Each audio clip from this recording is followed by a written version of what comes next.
Supreme കോടതിയിലെ 2 ജഡ്ജിമാർ, അതായത് ഒന്ന് ജസ്റ്റിസ് പർദിവാല, അദ്ദേഹം വളരെ ഷ്രൂഡായിട്ടുള്ള ഒരു ജഡ്ജിയാണ്.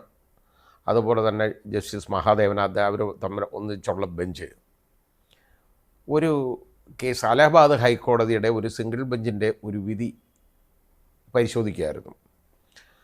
പരിശോധിച്ച് കഴിഞ്ഞപ്പോൾ അവർ അങ്ങ് കണ്ടുപിടിച്ചു വളരെ വലിയ ഗുരുതരമായ തെറ്റാണ് അതിനകത്ത് കടന്നുകൂടി.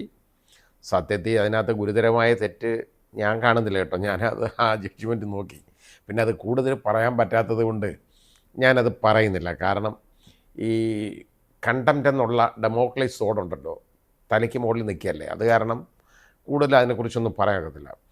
ഒരു ജഡ്ജിയെ പറഞ്ഞുകൂടാത്ത വർത്തമാനം മുഴുവൻ പറഞ്ഞു. അതായത് അത്രത്തോളം അത് ഇതിൻ്റെ പുറകിൽ അഴിമതി സംശയിക്കുന്നു എന്ന് വരെയുള്ള രീതിയിലുള്ള വാചകങ്ങളാണ് അവസാനം സുപ്രീം കോടതിയുടെ ഭാഗത്തുനിന്ന് അതിൽ വന്നത്. അപ്പോൾ ആ അലഹബാദ് ഹൈക്കോടതിയിൽ ഒരു ജഡ്ജിക്കെതിരെയാണ് വന്ന് അത് ഓപ്പൺ ബെഞ്ചിൽ ഡിക്റ്റേറ്റ് ചെയ്ത ഒരു ഓർഡറാണ്. ഏതാണ്ട് 26 പേജോ 16 പേജാന്ന് 26 പേജാന്ന് ഞാൻ മറന്നുപോയി, ഞാൻ വായിച്ചതാണെന്ന്.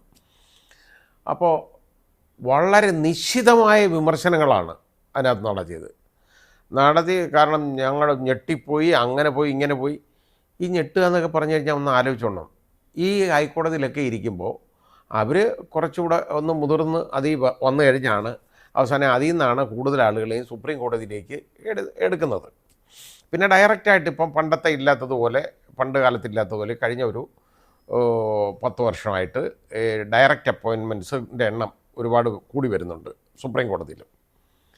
അത് വേണ്ടെന്നൊന്നും ഞാൻ പറയുന്നില്ല. നല്ല ജൂറിസ്റ്റുകളൊക്കെ ആണെന്നുണ്ടെങ്കിൽ അങ്ങനെയൊക്കെ ഉള്ളവരെ നിയമിക്കണം, അതൊന്നും കാര്യമില്ല. ഇപ്പം ഞാൻ പറഞ്ഞില്ലേ, ഹൈക്കോടതിയിൽ ഇരിക്കുമ്പോൾ അവർക്ക് എല്ലാം ഉണ്ട്. അതങ്ങോട്ട് കഴിഞ്ഞ് അവർ സീനിയോറിറ്റി അറ്റൈൻ ചെയ്ത് അവർ സുപ്രീം കോടതിയിലായി കഴിഞ്ഞാൽ പിന്നെ അവർ എല്ലാം ആയി എന്നുള്ള ഒരു കാഴ്ചപ്പാട് തെറ്റാണ്.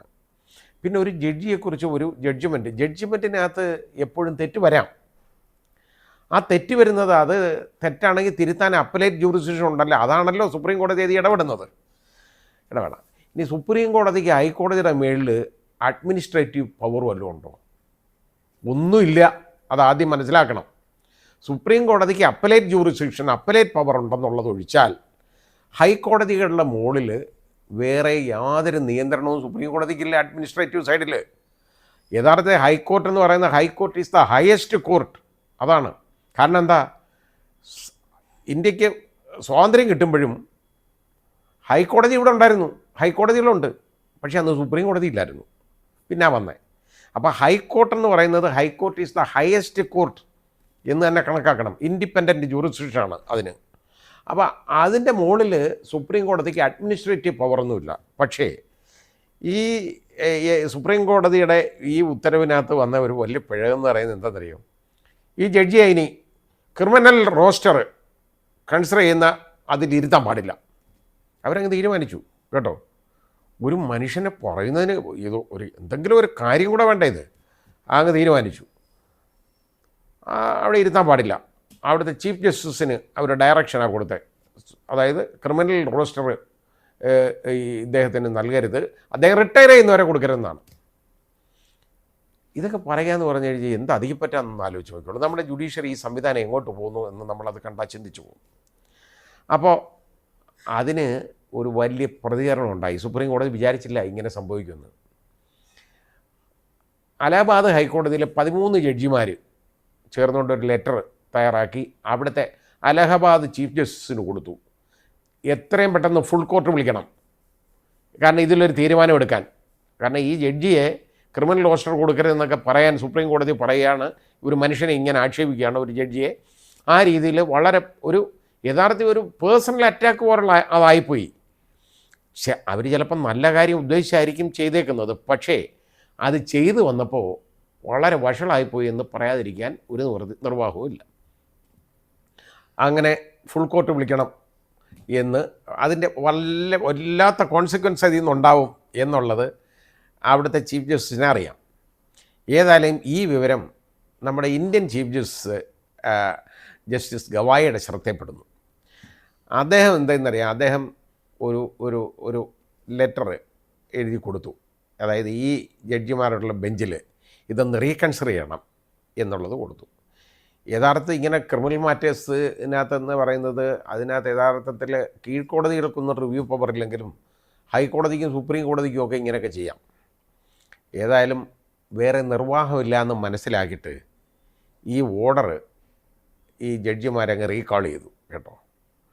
റീകോൾ ചെയ്തതിന് ശേഷം ഇത് ഇങ്ങനെ ഉള്ള ഈ സ്ട്രിച്ചേഴ്സ് പാസ്സാക്കിയത് എല്ലാം അങ്ങ് മാറ്റി അതിൽ പുതിയ ജഡ്ജിമെൻറ്റ് വരും എന്ന് കേൾക്കുന്നു.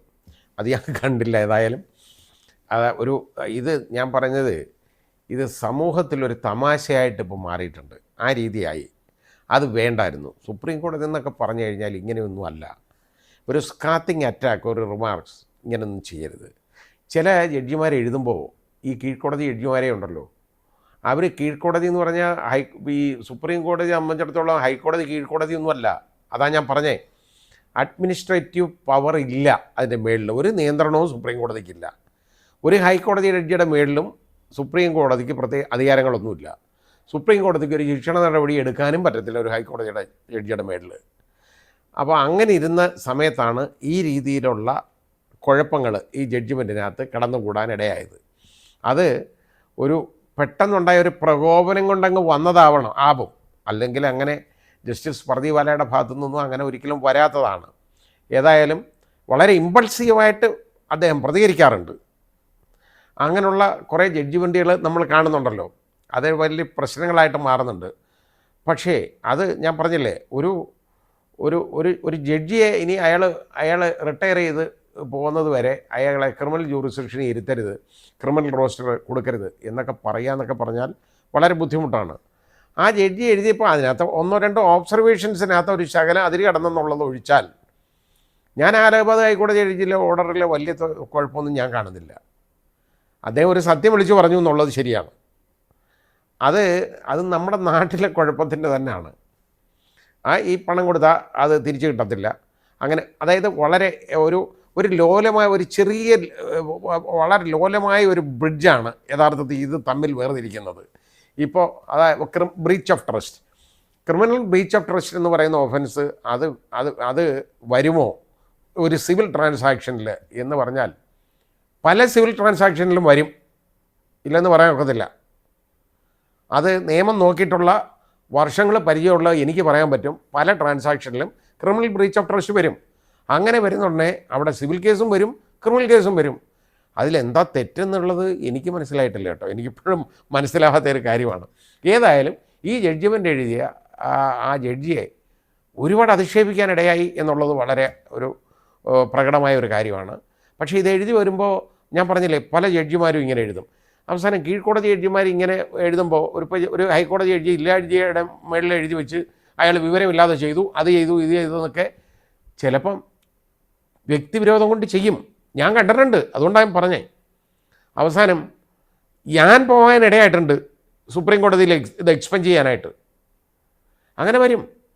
വ്യക്തിവിരോധം ചിലപ്പോൾ കാണും. അതൊന്നും ഇങ്ങനെയുള്ളതിനകത്തൊന്നും പ്രതിഫലിക്കരുത്. പക്ഷേ ഇവിടെ ജസ്റ്റിസ് പർദീവാലയ്ക്കൊന്നും വ്യക്തിവിരോധം കൊണ്ടൊന്നും അല്ല, അവർക്ക് ഇദ്ദേഹത്തിനെ അറിഞ്ഞുപോലും കൂടായിരിക്കും. പക്ഷേ എഴുതി വന്നപ്പോൾ ഇങ്ങനെ ആയിപ്പോയി.